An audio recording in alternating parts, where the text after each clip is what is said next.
के, छीन ले हंस के सबका ये मन, मेरे राधा रमण। छीन ले हंस के सबका ये मन, सखी मेरो राधा रमण। सखी मेरो राधा रमण, सखी मेरो राधा रमण। सखी मेरो राधा रमण, सखी मेरो राधा रमण। सखी मेरो राधा रमण। अयोध्या में श्री रामचंद्र जी बहुत सुंदर सुंदर बाल लीला करते हैं और इतनी सुंदर बाल लीला भगवान कर रहे हैं कि सरस्वती माता और शेष नाग जी भी वर्णन नहीं कर सकते। इतनी सुंदर सुंदर बाल लीलाएं भगवान करते हैं। माँ कौशल्या जब भोजन के लिए बुलाने जाती है ना राम जी को, तो राम जी ऐसे हैं कि घुटमन घुटमन चलने लगे।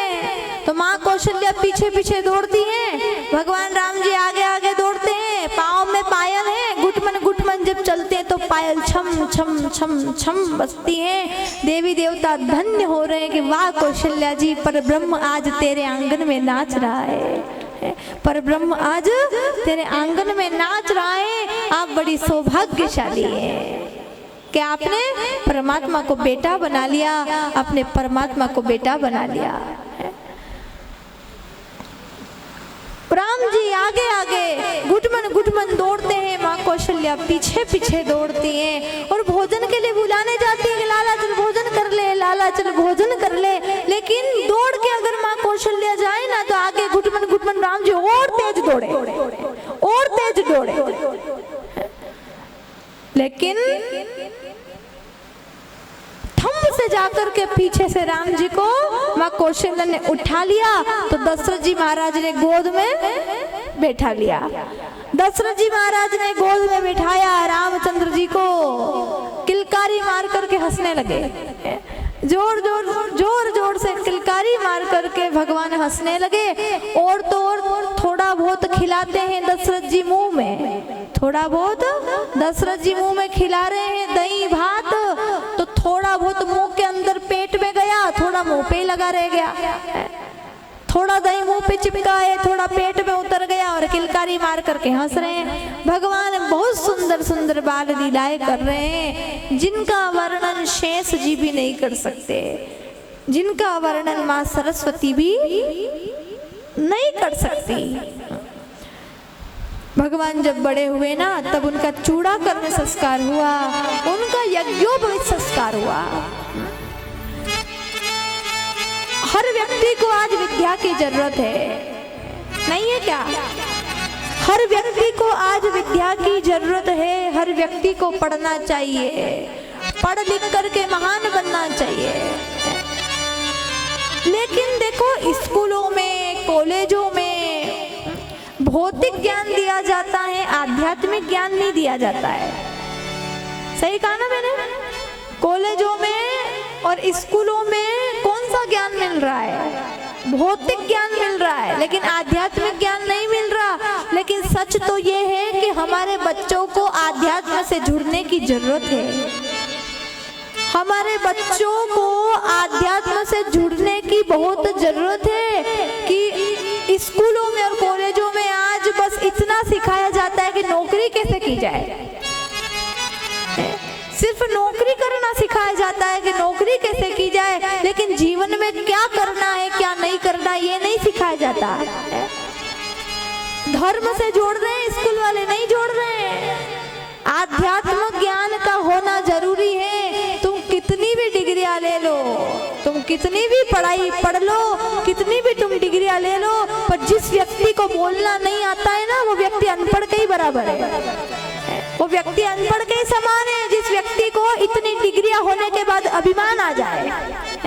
अरे मोर भी होता है ना, मोर भी अपने पंखों के बोझ से ऊंचा नहीं उड़ पाता है। क्या मतलब ऐसी डिग्री का, ऐसी पढ़ाई का जो तुमको झुकने ना दे? अरे पढ़ लिख करके तुम अभिमानी बन रहे हो, तो ये पढ़ाई है क्या? ये पढ़ाई नहीं है। उस पढ़ाई को आग लगे, उस डिग्री को आग लगे जो माता पिता का सम्मान भुला दे, जो बड़े बुजुर्गों का सम्मान भुला दे। क्योंकि भौतिक ज्ञान और भौतिक ज्ञान के साथ साथ आध्यात्म आध्यात्मिक ज्ञान जरूरी है, नहीं है? आध्यात्मिक ज्ञान बहुत जरूरी है। सिर्फ नौकरी की शिक्षा, कितनी भी डिग्रियां ले लो, परंतु जिस व्यक्ति को, जिस बच्चे को बोलना नहीं आता है ना, वो अनपढ़ के ही बराबर है। जिसको बोलने की तमीज नहीं है वो अनपढ़ के ही समान होता है, भले कितनी भी डिग्रियां पास में पड़ी हो। अपने बच्चों को गीता से जोड़ो ताकि गीता पर हाथ रख करके कसम खाने की नौबत ना आए। अपने बच्चों को रामायण से जोड़ो और कथा में जब आओ ना तो बच्चों को बोला करो कि तुम भी चलो, क्योंकि आज बच्चों को आध्यात्म से जुड़ने की बहुत जरूरत है। जो बच्चे आज गलत रास्ते पर जा रहे हैं ना, भटकने से बच जाएंगे अगर कथा में आएंगे तो। आजकल बच्चे फिल्मों को देखते हैं, पिक्चरें देखते हैं, पिक्चरें देख करके, फिल्मों को देख करके बच्चे क्या सीखते हैं सोच लो।